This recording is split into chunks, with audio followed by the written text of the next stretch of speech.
Est-ce qu'il faut vivre chaque jour comme si c'était le dernier? C'est une idée qu'on entend souvent, dans des discours de motivation ou dans des citations inspirantes. Mais est-ce que c'est vraiment une bonne manière de vivre?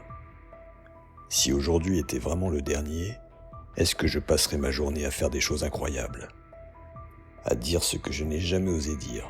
Ou est-ce que je prendrais juste un moment pour ressentir, pour être là?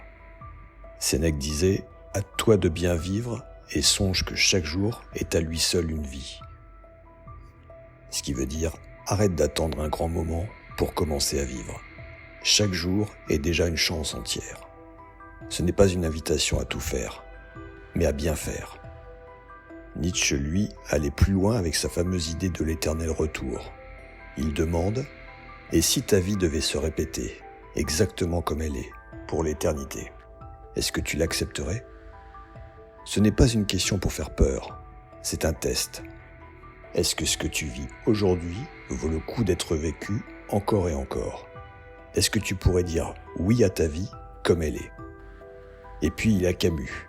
Lui, il part d'un constat dur. La vie n'a peut-être pas de sens, pas de but caché, pas de plan. Et pourtant, il choisit de vivre, d'avancer. Il faut imaginer Sisyphe heureux, même en poussant sa pierre. Alors faut-il vivre chaque jour comme si c'était le dernier? Pas forcément.